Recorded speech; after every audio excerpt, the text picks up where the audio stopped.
We may have lost Dad this year, but I still have memories of the farm and growing up around Mountain House. Mountain House was where the stagecoach stopped, and Grandma, actually, her front living room was toward the west side, and that's where the stagecoach stop would pull up, and the post office was around on the south side, and of course none of that was around when we were growing up, I and my siblings, and when Dad was on the farm. Just some of the things that we used to do, our memories. We used to have to irrigate the fields with these long pipes. We'd have to move the pipes back and forth to water the fields.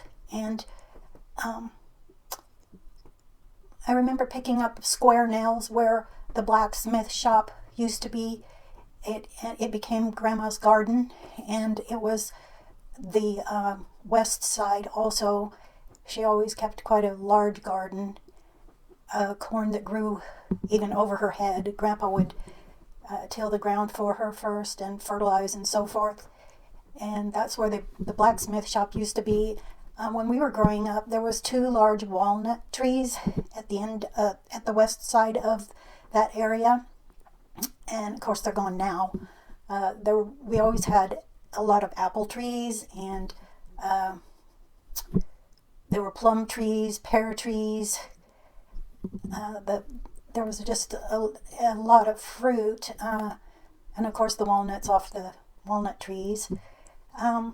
There was crab apples on the south side in crab apple trees, and some of the things I remember were in the barn. We called it the tackle room, I guess you'd call it, and it was eventually taken down.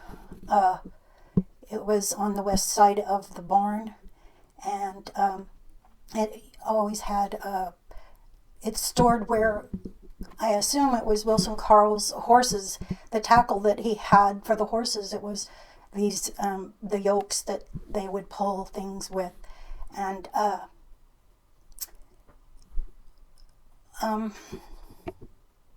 also in Grandpa, I'm not really sure where these came from, but we used to have bayonets from the war. I think that was from Dad's time in the war, maybe, and there were Japanese floats.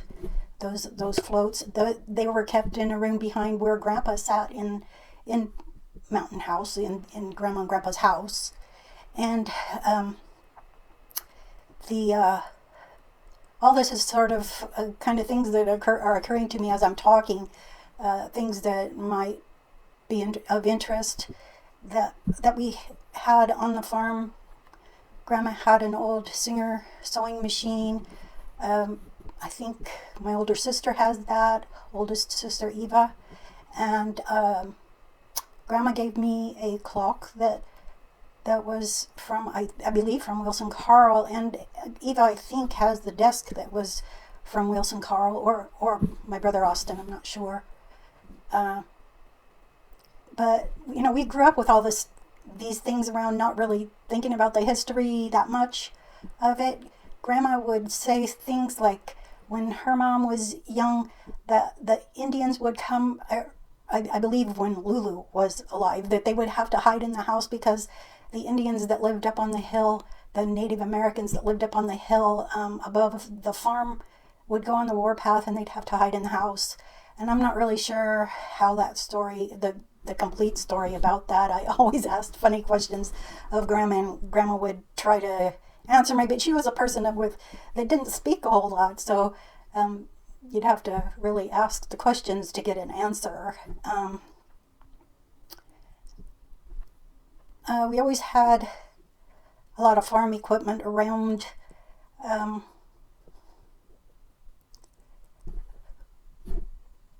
When I was young, really young, I remember a long barn that Dad and Grandpa would have to take they'd take milk buckets, and they were big metal milk buckets, and they would go on a rolling wooden, I don't know what you call it, a trolley, and they would milk the cows that way. That was before the milking parlor was built, and so, I mean, it was a tedious job, and they'd have to take the milking buckets from one cow to the next until they were completed, clear down the whole row, and then they'd go back up the other side. Or it was a tedious process, and then they would eventually build the milking parlor where the cows would come in to get grain. We'd feed them grain from a large grain holder. We don't know what you call that, but anyway, they enjoyed the grain, so we would milk them underneath that in the milking parlor. My brother would do a lot of the Austin.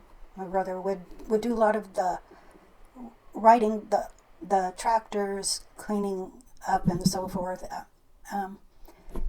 Just sort of some of the things that we dealt with. We would have to walk up on the hill to get the cows. The cows would be up on top of the hill, and we'd have to go up and get them. And we'd switch off having different places that the cows actually were put to feed off of the grass and so forth. We'd move them around from place to place. Once in a while, you'd get one that would get loose, and you'd have to chase it, and that might happen in the night when you're sleeping and have to get up and go after it and get it back and try to fix the fence where they broke it down. We always had one or two that were pretty good about getting out, but I remember icy mornings in the winter, having to slip and slide on the ice trying to get the cows into the barn to milk them. The calves we'd feed with bottles after they were taken from their mother, and some of the cows didn't like the calves being taken from them. Most adjusted pretty well, but one or two would really for a long time afterward bellow and want the calf. But anyway, it's life on the farm after Wilson Carl, and when Ida was the one that was left, she was the one who took over the farm. Uncle Frank moved down to Sutherland with Ida, his wife, a different Ida, and Nina always lived somewhere around Portland, I believe. Virginia, which was Dad's sister, lived in Lake Oswego for quite a while, and later I'm not sure, she went to McMinnville for a while. Who else is there? Oh, Aunt Jessie lived up in Washington somewhere. I'm not sure where. When we were growing up, Grandma Ida Carl was pretty close to her family, and they would come visit, and didn't see a lot of Grandpa's, Austin Warner's family. Well, Uncle Donnie, I remember he was in Amity and had a farm in Amity and horses, and he was pretty cool with it. I remember he had a horse named Snicklebritches, and just funny little things I remember. We had quite a few horses on the farm, and loved riding those. It was part of our being able to have a little recreation on the side besides work.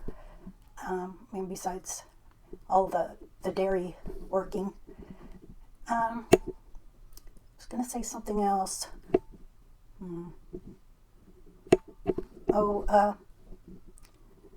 Aunt Nina was married to Uncle Hal. They would come quite often. Aunt Nina cut hair for a living, and Grandma usually had her cut her hair. And Aunt Jessie and her husband, why am I forgetting his name, Spiegelberg? Oh man. Anyway, they would come down and visit. We always had and Uncle Frank and Ida would come up from Sutherland, and they'd all get together in the kitchen and have a good old time. They'd have their wine and have a lot of laughter. I remember a lot of laughter.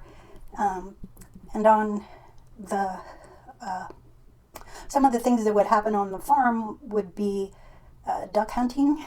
That they would, the dad and grandpa, so this would be Austin and Warner and Austin Carl, would have a group of people come, and they would all go duck hunting in the lower part of the west field. They called it the swale. It was surrounded by trees, and there was a lake down there, and there was water running through. And I remember seeing nutria and salamanders, and we'd go down there and play with the salamanders sometimes. It was probably not the healthiest thing to do when you think about it as an adult. They probably had some kind of disease that you might get. But there was always deer and bobcats and different animals around. There were wild turkeys at one point. I mean, for a long time. I don't know what happened to them. I never saw them as we grew older. They seemed to disappear.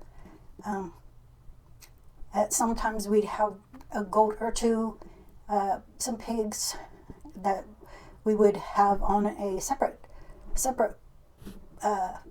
property, which we called it the Barrackman property, and that was where we would raise little pheasants, baby chicks, and we'd have to drive down there or get down there somehow and feed the chicks, and raised quite a few of those. I really don't know where they sold them or what they did with them. I was just a teen, didn't really think much of what happened after they were fed and raised.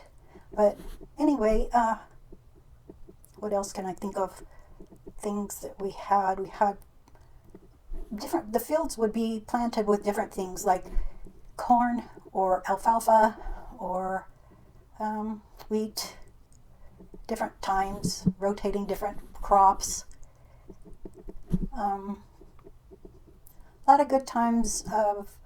Grandma always had these really big feasts on holidays, and everyone would have a great meal. Grandma was a great cook. She just threw things together and always had bacon fat in everything, and had potatoes. Oh, her mashed potatoes were awesome. That was my favorite thing. And there were she tried to grow things in her garden that maybe weren't as successful as other things. Her corn was always successful, and peas, lots of corn. The watermelon and things like that maybe didn't do as well. Cucumbers she had. We'd go peach picking, and that was on different places. I think over in Dayton was one of the places that we'd go peach picking. That was fun. She ended up. It was a fun time. It ended up a fun time. Actually, you think it's work, but it was a fun time to go peach picking, and we'd come home with big boxes of peaches, and of course a lot of work too. She'd can them. Had rows of cans of peaches and beans, and I can't think of beets. She did beets. She canned a lot of her food. Had a pantry, and it was just something that she did. She grew up in the Depression, so it was something that was kind of her thing to have. A lot of food was a big important thing. She always had a lot of food on hand, and cooked a lot of food. Took care of people that would come. We would have people come do hay bales that weighed like 125 pounds. We'd sometimes have to have the trucks of hay bales brought in from outside. We didn't grow enough to feed the cattle, so we would have these big trucks of corn. Of alfalfa bales and different kinds of bales, straw bales for the bedding.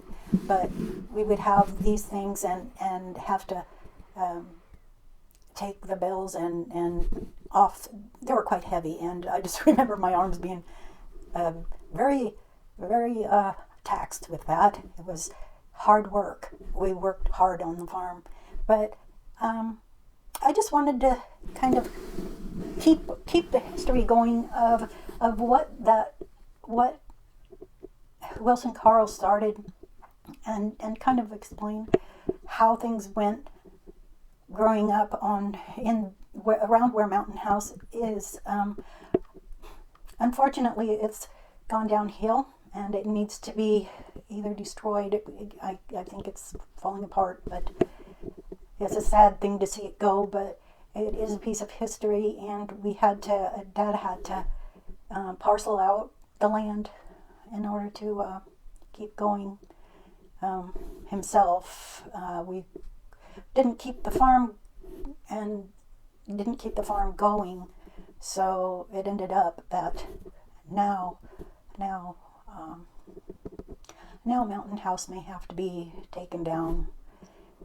But anyway, I wanted to mention when Dad was talking about,